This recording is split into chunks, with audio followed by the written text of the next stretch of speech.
Welcome to this short video introducing my theory of consciousness, which I call Portalism. Within the branch of inquiry known as philosophy of mind, many theories presuppose that the mind is the brain. Externalist theories hold that the locus of mind is at least in some part outside of the brain, reasoning that mind requires more than just a brain. Portalism is a radical form of externalism and holds that the locus of the mind is not in the head at all, but in the world, and that consciousness is in fact a fifth fundamental force of nature. So what do we mean when we talk about consciousness? Since this question was first posed by the ancient Greek philosopher Thales in the 5th century BC, consciousness has defied definition. Consciousness is subjective, so each of us knows what consciousness feels like, still no one knows anything about its fundamental nature. So if we can't define consciousness, the best we can do is try to describe it. Anything conscious is capable of phenomenal experience. As living beings, we move through the world encountering phenomena, these beings, objects, and states of affairs that we experience through our sensory modalities, which for human beings are sight, sound, smell, taste, and touch. These sensory modalities differ from one biological system to another, as beings such as bats, dogs, snakes, and even trees sense the world in different ways, and as such, reality can present itself in different ways to different perceivers. So basically, a thing can be said to be conscious if there is something like there is to be that thing. If we accept these descriptions of what it is to be conscious, then we can distinguish between that which is conscious and that which is not. For example, there is nothing like there is to be a rock, or any other type of inorganic matter. Going further, we could say that only biological systems can be conscious, but some theories hold that only human beings are conscious, while others include other animals.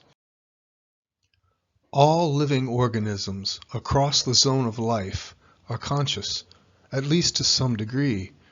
This biocentric aspect to portalism extends equally to the animal, plant, and protist kingdoms. Inherent in every biological system is a portal mechanism capable of establishing access into the ontological horizon of consciousness, at which point a localization of consciousness is actualized as an individual mind. If the portal mechanism is healthy and functional, such actualization is immediate, involuntary, autogenic, and invariable. Whether biological and/or biochemical in nature, wherever and however an organism's portal is manifested, the organism cannot not become conscious. The mind is in phenomenal consciousness whenever it is in the mode of being in the world. The world is the all-encompassing structure in which the mind comports itself to all beings.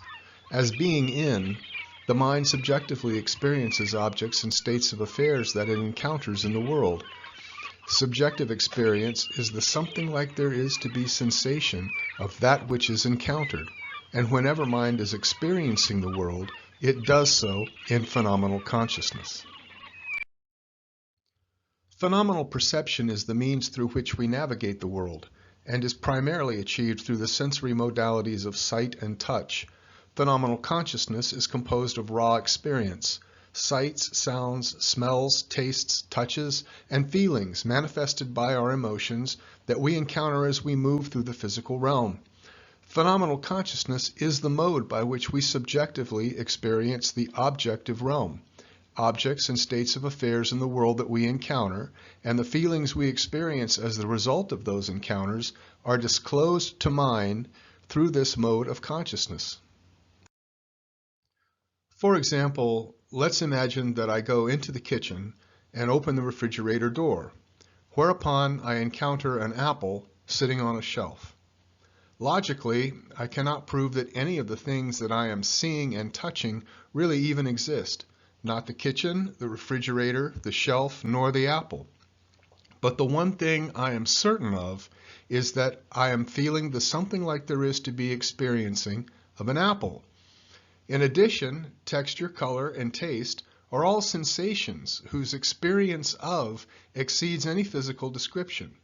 These experiences are also incommunicable, as pointed out by the philosopher Daniel Dennett in 1985, in that there is no effective way that the taste of an apple, the color blue, the sound of a cello, the feel of lamb's wool, or the smell of coffee can be adequately described to anyone who has not yet experienced those things themselves.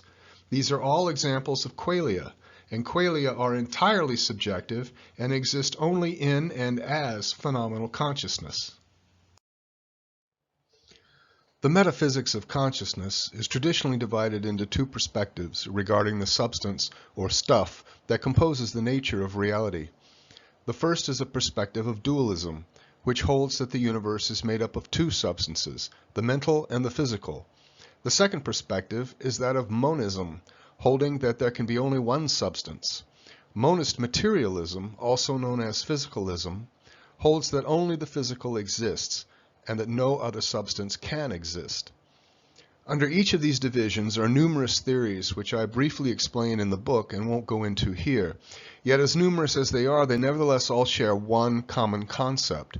This is embodiment, that the locus of the mind is internal within the body. The prevailing theories in contemporary analytic philosophy of mind are physicalist and hold that the brain is the locus of the mind. These are more commonly referred to as the mind-brain identity theories. Portalism rejects mind-brain identity theory and holds that the locus of the mind is not in the head, but in the world. Mind-brain identity is the assumption behind several materialist positions. Simply put, it holds that consciousness is no more than a physical process or function of the brain. Consciousness, therefore, is cranial, meaning that it is wholly contained within the skull, or in some other explanations, distributed along the central nervous system. Current neuroscience and neurophilosophy is predicated upon this internalist assumption. So if mind-brain identity is true, when I encounter a grapefruit within my immediate field of perception, my eyes detect the electromagnetic wavelengths of light reflected by the object, pass this information to the brain, which then processes an ideal version of the grapefruit in my consciousness. But if this is true, then I can never truly experience the grapefruit in itself, but only as an ideal image in my head. This would mean that I, as mind, am only an observer of the world and never a participant in it. Like a dolphin in a tank, gazing out upon some external reality, the existence of which I can never truly experience. But this is absurd, as perception is clearly not an isolated series of discrete observations. Rather, it is a holistic phenomenal experience of the total subjective conscious field, which presents as the world. I don't just perceive a cabin, I experience the cabin in the totality of its being in the world. There is no ideal image of the cabin in my head. Rather, it is my consciousness, my mind, that is in the world. Such is the claim of externalist metaphysics. Just think about it for a moment. If the mind is in the brain and the brain is in the head, how can it experience the world? If this is the case, what would the relationship, if any, be between the knower and the known? If mind is the brain, then we could never truly experience the world, it being an external reality removed from mental contact. We would only know the world as ideated images collected by the senses, processed by our brains into what we understand to be experience, while the exact mechanisms by which all of this occurs remains unexplained. Portalism is so much simpler, while at the same time able to explain so much more. But unlike physicalism, portalism is unorthodox and counterintuitive, and to understand it will require a mind open to new explanations. The explanatory power of portalism is self-evident. As consciousness is a fundamental force of nature, mind is absorbed by the world, resulting in a de facto relationship of identity wherein subject and object synthesize into a singularity of phenomenal experience. This is how portalism answers the mind-body problem. Its explanatory power is further strengthened by its biocentrism. extending consciousness to all biological systems across the zone of life, an ability to account for how all living organisms, animal, plant, and protist, are able to navigate widely disparate realities. Finally, there are two important fundamental concepts to take away from this short introductory video. The first is that Portalism sees consciousness as a fundamental fifth force of nature, an irreducible ontological ground, the subjective horizon wherein the possibilities for subjective experience become available to all biological systems. All biological systems have the inherent capability to access this horizon wherein an individualized localization of consciousness is manifested, which we understand as mind. The second is that all biological systems are conscious to some degree, the content of that conscious experience being defined by the biological sophistication of the organism's portal. It is commensurably impossible to gauge the quality of other consciousnesses by using human consciousness as the evaluative metric. I hope you have enjoyed this introduction to Portalism, and the next time you find yourself walking outside, feeling the breeze on your face, watching a sunset, or touching the fur of a kitten, understand that all this is not in your head, but that you are in the world and of the world, and that the perception is the experience, and the world is exactly as it appears.